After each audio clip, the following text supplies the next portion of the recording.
Welcome to the Spark Creativity Teacher Podcast, a podcast for English teachers in search of creative teaching strategies. I'm Betsy Potash, and I'm glad to welcome you to episode 43, a deep dive into strategies to help new teachers succeed. Today's special guest is Kristy Avis from the blog 2 Peas and a Dog.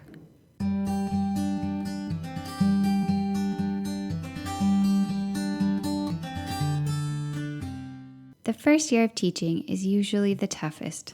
Trying to figure out how to engage students while also navigating the wide world of reports, meetings, paperwork, and testing can be so overwhelming. Today's special guest, Kristy Avis, has worked with many new teachers.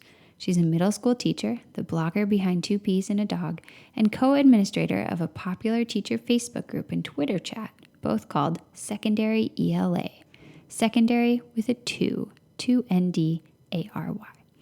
I'm excited to share our conversation with you, and whether or not you are a brand new teacher, I bet you're going to learn something useful from Kristy today. I'm so happy to have you on the show, Kristy. Thanks so much for taking the time. Welcome. Hi, I'm so happy to be here. Can you tell me a little about what you do and how you got to where you are?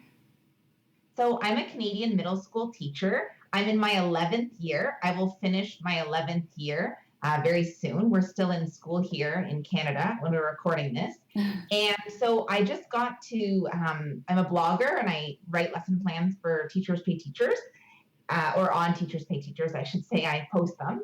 And I got here because I just love learning. And I was learning so much through going to professional development sessions. And also from my experience of being a first-year teacher myself, I really wanted to help out other teachers. Awesome. So that's a perfect segue into our topic for today. I'm super excited to be talking with you about the first year. It's such an intense year. It's such an amazing year, but it's also really challenging. So I'm thrilled that we're going to be able to talk about some of your tips and have you share your expertise for getting through that first year and feeling like you're thriving instead of just surviving. So let's start by talking about how to plan lessons. It's an art form that gets so much easier with experience, but how, in your opinion, can new teachers kind of up their lesson planning game? Well, I think that new teachers just need to take the stress off and realize that they're going to be great and that it takes a long time to be able to plan great lessons and that not every lesson, even in my year 11, works out amazing. And sometimes the lessons that just naturally flow and that just happen sometimes, they're the best lessons. I think teachers can be planning great lessons by really focusing on their standards or curriculum. So whatever is required by their district to teach, that is what teachers really need to become fluent in. So whether it's multiplying and dividing fractions for math teachers, or if it's teaching symbolism and theme for ELA teachers, in order for the new teachers to feel confident in lesson planning, they need to make sure that they know what their standards are that they need to teach to. Nice. Let's talk a little bit about one of the strategies you have for making class a little easier and a little more straightforward for new teachers. Let's talk about routines. How can new teachers make their lives easier with different kinds of classroom routines? So before the school year starts, any teacher should write down what they want from their classroom. So each year before school starts, I make a list of what do I want the students to be able to do independently. And then the first 2 weeks to a month, depending on what grade level you have, you explicitly teach those routines. So one thing I have is material managers. When it's time to work with things in the classroom, scissors or glue or highlighters, the material managers are the only ones up in the classroom moving around and handing out things. It's not a free-for-all, 30 kids rushing to the supply cupboard to try to get all of those materials out. So that's just something is routines make your life easier. When there's a sub in the room, if the kids know the routine, you can just write that in your sub plans. Ask the material managers to hand out the highlighters for this lesson. And the material managers know that's their job and they go and they get it done. So I love routines, and I talk about it on my blog about what teachers can do to help their students be successful and help the classroom run smoothly. Nice. I've heard it said that routines are not constricting, they're actually really freeing, and I would agree with that. Let's talk a little bit about Seating charts. This is another thing you recommend for new teachers. What do you like about seating charts? Well, the first week of school, I seat the students alphabetically so that I can get to know them. I really want to get to know my students and know their names by the last day of the first week, if possible. I really try to memorize a certain number of names and faces every day so that even the second day of school when they arrive, I know some students so that I'm able to greet them by name at the door. And a seating chart really helps with that. It also, why I love seating charts is we have IEPs, as I know you guys do, individual education plans.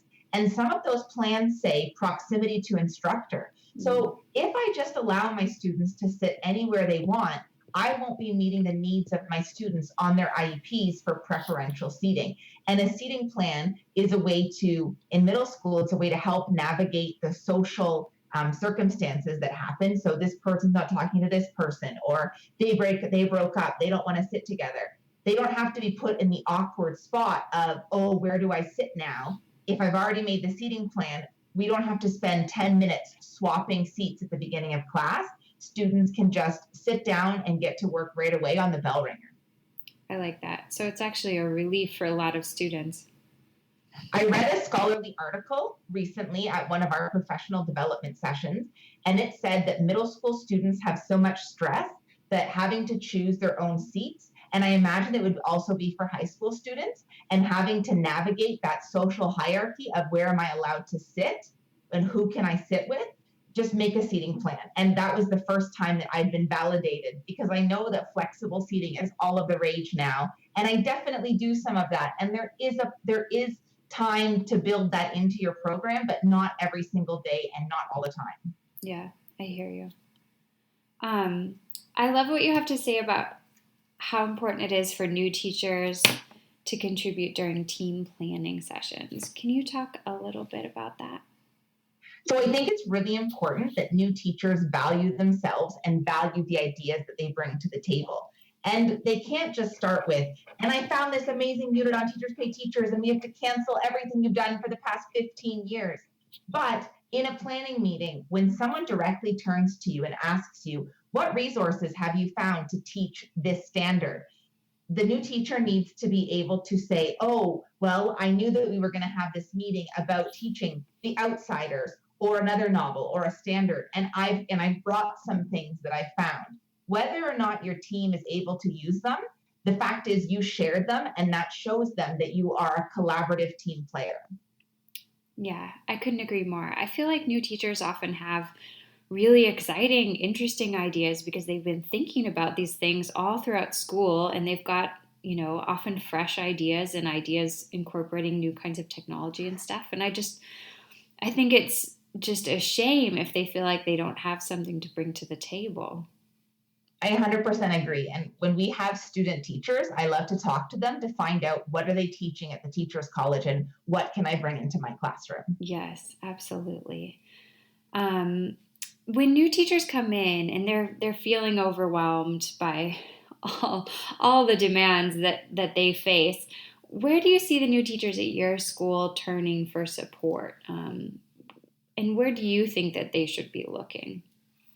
So hopefully the school has established some sort of a mentorship program so new teachers feel supported. Yeah. But I know that when I was a new teacher, I didn't have a mentor. It wasn't a program. I had an informal mentor, but nothing like they structure for new teachers now, and they get time out of the classroom to meet with their mentor. Yeah. I think it's important that the teacher looks for someone in their building who they really admire. And that's what I did when I was a brand new teacher.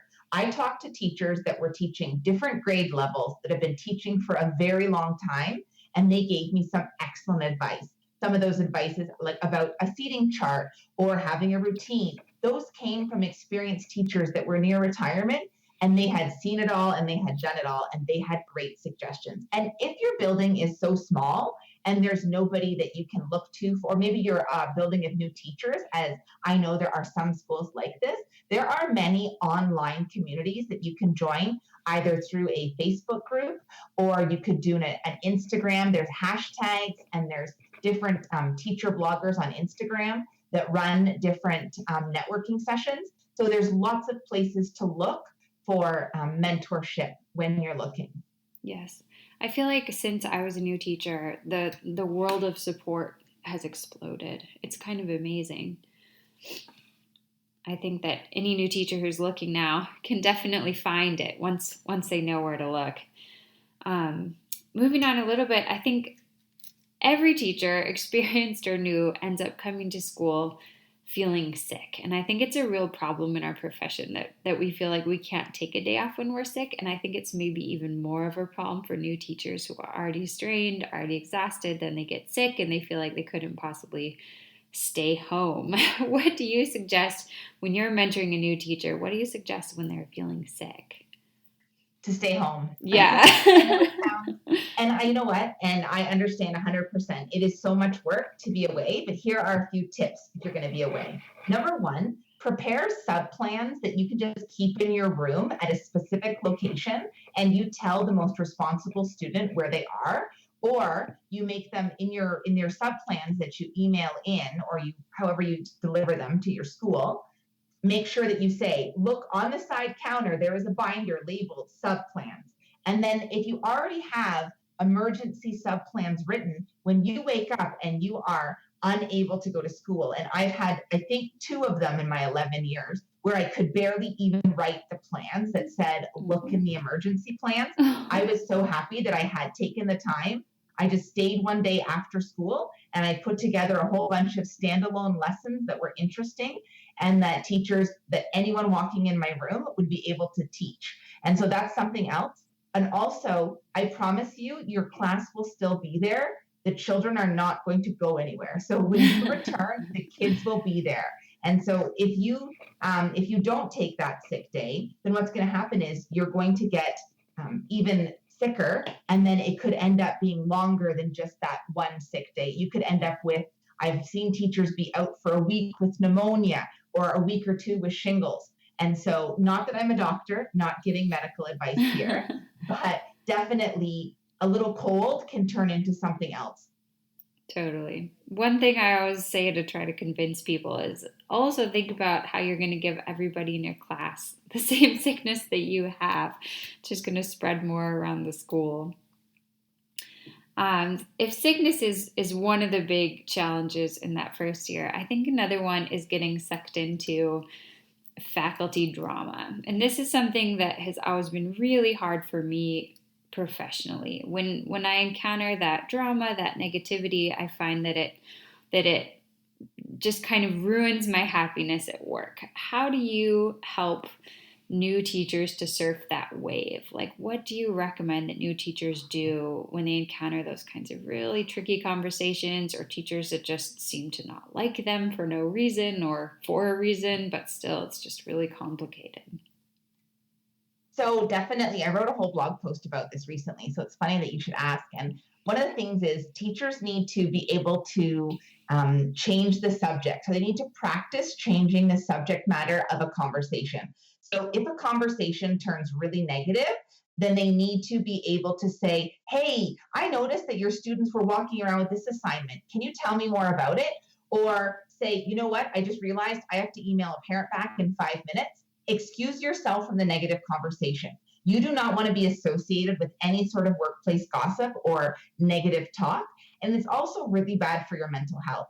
And so I think that changing the topic, walking away, and avoiding known locations in the school where negativity is going to breed. And so if that's at your school, if that's after school by the photocopier, don't do your photocopies after school. Get them done on your planning period or before school. So find those areas and those people and see what you can do best to navigate around them, whether it's changing the topic of the conversation or avoiding those places where you know there's going to be negativity and drama. Nice. That's good, clear advice. I have 2 final questions for you. One about inside the classroom and one about outside the classroom. So when new teachers are feeling overwhelmed, what can they do to make a little breathing room for themselves during class, inside the classroom?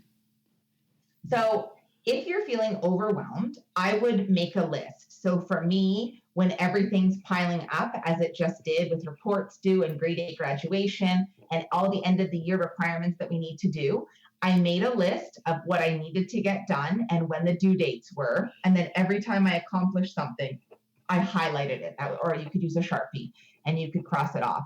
And for me, when I cross something off, it makes me feel good, but also to write it all down so that I'm not carrying it around in my brain. And then if a teacher's just feeling overwhelmed, plan an easy, simple lesson for the next day. So one of the things that we have to teach in my curriculum is media literacy. Kids love it. Kids love dissecting commercials or song lyrics. And so make that the next day so that the kids are engaged in the lesson. Or if you're in the middle of a novel, pick that day to run a fishbowl or something else that is low stress for you as the teacher, but definitely engaging for the students so that you can take that minute and be like, okay, I do not have to mark this with 70 essay questions. I can just observe the fishbowl and make notes. I love it. Just give yourself an easy win that's relaxing and engaging. And then the final question, the flip question, is what advice do you give new teachers for relaxing outside the classroom? Like, how can they try to put that overwhelm away sometimes when they actually leave work? They need to exercise. And I was guilty of this for many years of not doing this. So I 100% can say that it takes time. But once I started walking regularly, I started to feel better. And I also see this on the Instagram teacher community that I follow.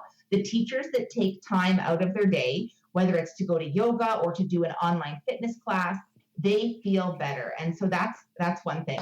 I also have 3 pets, so I'm very lucky that at any given moment I can grab a furry friend to cuddle with. So, and if you don't have the time for a pet, volunteering at an animal shelter on a special event or borrowing one of your friend's pets or dog sitting for the weekend, you still get that furry friend to cuddle with. Oh, that's great. Well, thank you so much for coming on. When listeners want to connect with you, Kristy, where can they find you? They can find me at 2peasandadog.com, and 2 is the number. So if you just Google 2peasandadog.com, and as I just said, I love my furry friend. So my furry friend even made it into my business name. Perfect. And I'll be sure and link to your blog and also your social media in the show notes for this episode. Perfect. Thank you. Well, it's been a pleasure. Thank you. Thanks so much for having me, and I can't wait to hear this. Thanks for tuning in. If you'd like to check out the show notes for a complete write-up of this show, head to www.nowsparkcreativity.com and click on the podcast tab at the top of the page. Be sure to subscribe to the show on iTunes so you don't miss any of the wonderful upcoming episodes I have planned for the back-to-school season.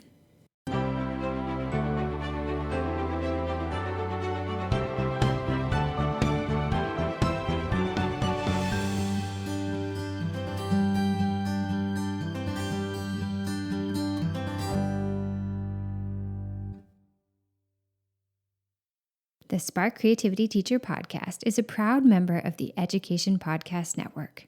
The Education Podcast Network, podcasts for educators, podcasts by educators. For more podcast recommendations, visit edupodcastnetwork.com.